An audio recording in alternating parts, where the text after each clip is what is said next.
López Segovia, secretario general de la Asamblea Nacional. Él nos va a dar una conferencia sobre procedimientos de control y fiscalización en el Ecuador. Por favor, tomen asiento, vamos a dar inicio a la conferencia.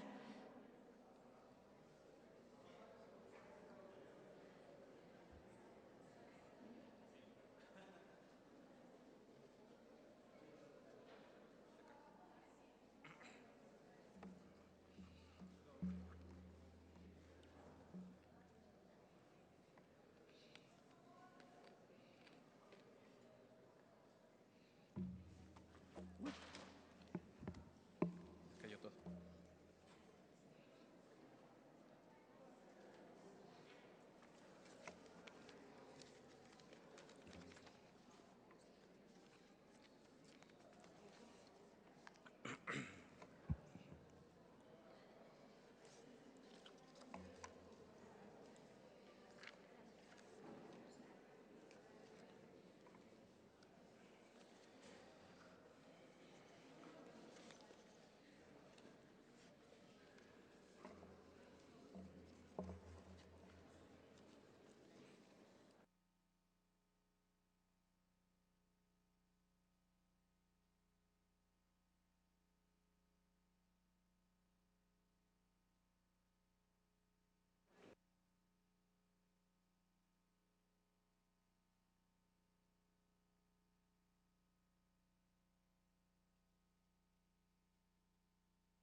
Buenos días con todos y con todas. Les agradezco nuevamente por la invitación a la Escuela Legislativa. Estoy muy honrado de participar en esta segunda edición. Realmente este es un ejercicio académico extremadamente importante en beneficio de todos ustedes y que la Asamblea Nacional está empeñada en profundizar en la capacitación legislativa y la institucionalización de este espacio democrático. Me van a permitir ustedes en inicio, en la propuesta que me han hecho en esta mañana para tratar sobre el tema del juicio político, hacer una reminiscencia de orden histórico para tratar de descubrir junto con ustedes cuáles son los orígenes del juicio político. Efectivamente, hablar del juicio político para muchos de ustedes, incluso para mí, me cuestiona profundamente porque parecería que la institución del juicio político, o control parlamentario, como lo llaman en otros países, es un invento reciente. Eso es algo que quiero desmitificar ahora y tratar de buscar los orígenes del juicio político. Para ello les propongo en esta mañana un ejercicio de las siguientes características. El primero, hacer un recorderis histórico del origen de lo que se llama el control político en los Estados Unidos, de donde podemos sacar algunos elementos indispensables o importantes de la institución del juicio político en el Ecuador. En el transcurso ustedes van a entender eso y comprenderán cuál es la propuesta que les hago.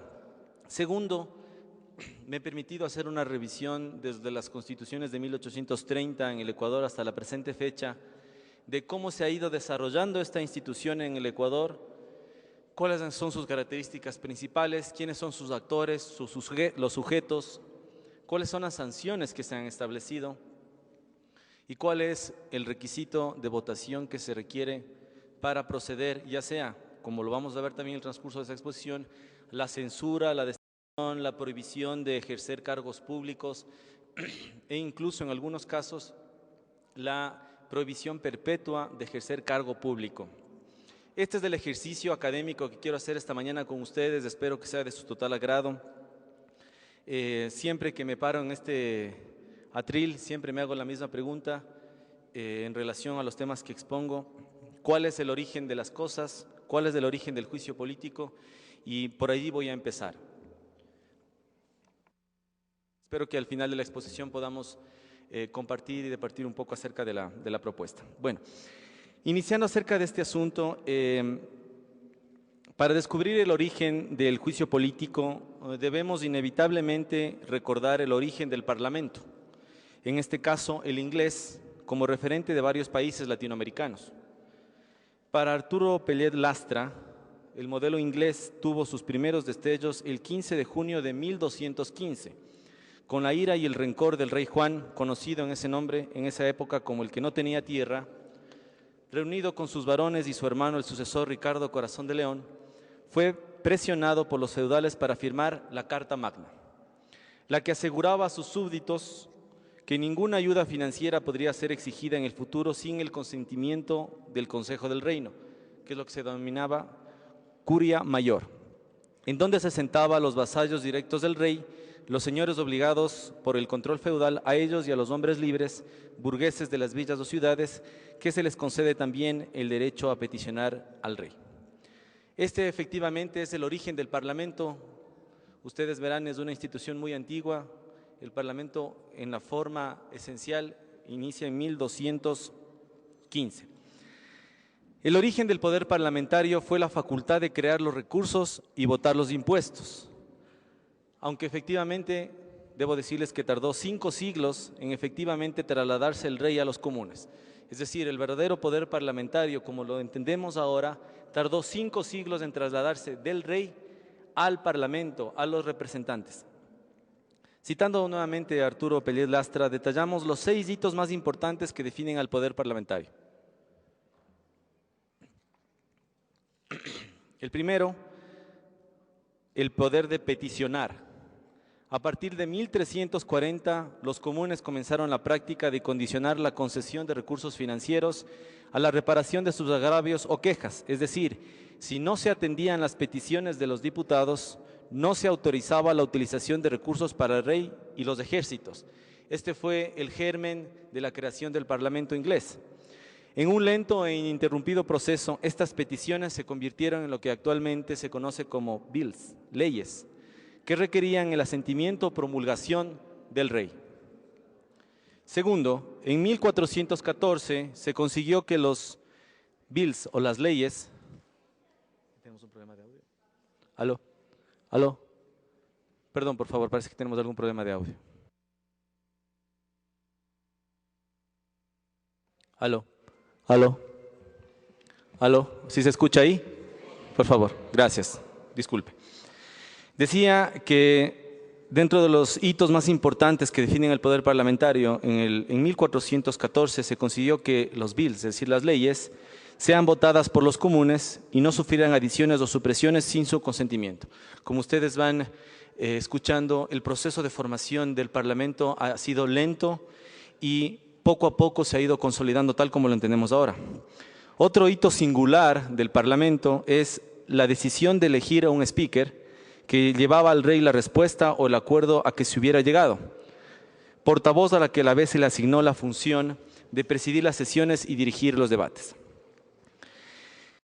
Hacia 1534 se consolida el poder parlamentario a través de la incorporación de las inmunidades y privilegios. Usted se fija en 1534, es decir, la fundación de Quito.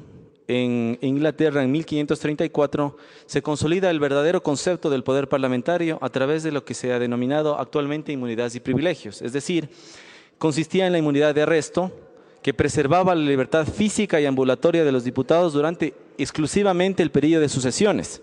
Es decir, mientras ellos no estaban sesionando, no tenían derecho a esta inmunidad o privilegio. Hacia 1689 se consolida la libertad de palabra, que permitía a los comunes hablar y debatir los procedimientos parlamentarios sin ser incriminados o cuestionados en ninguna corte o lugar fuera del Parlamento. Este es un principio importante que nace ya en 1600, en el siglo XVII, en relación a los beneficios e inmunidades que tienen los parlamentarios actualmente, es decir, poder expresarse libre sin ser incriminados siempre y cuando sea en el ejercicio de sus funciones. Este es el origen de esta importante institución. Hacia inicios del siglo XVII, el Parlamento se reunía por voluntad del rey, luego de lo cual era disuelto. Como ustedes comprenderán, en esa época el Parlamento se reunía 1 o 2 veces por año, solo por voluntad del rey. Evidentemente no existían reglas que determinaran la duración del periodo de las sesiones, por lo tanto podrían durar 1 mes, 11 años, como ocurrió en el reinado de Isabel I. Es en la denominada Trienal Acta de 1664, que se decide que los lores y comunes debían reunirse cada 3 años.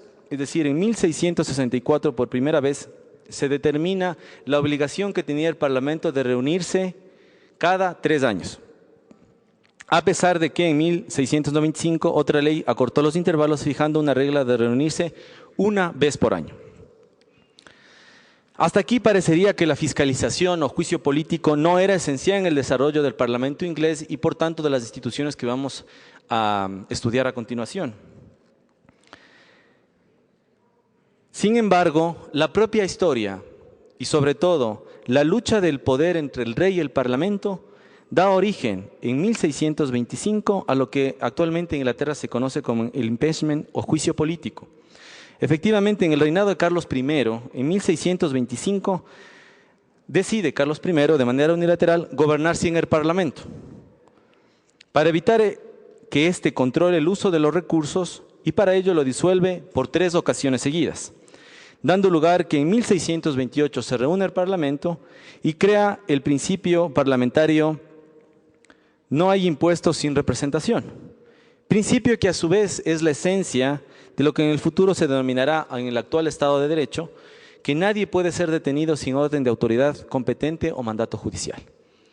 Es importante recordar esto, es fundamental que ustedes en esta escuela legislativa reconozcan que hay un origen de todos estos principios, en este caso en el Parlamento inglés.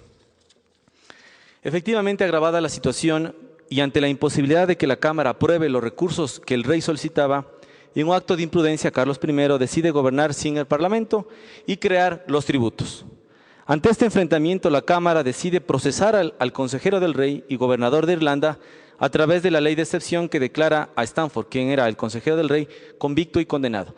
Esta puede ser el inicio o el origen del procedimiento del juicio político, es decir, ante la actuación de Carlos I de disolver el Congreso para evitar que el Congreso valide los impuestos y ante la imposibilidad de la Cámara de poder enjuiciar al rey Carlos I por cuanto se encontraba prohibido expresamente, lo que hace la Cámara es declarar convicto y condenado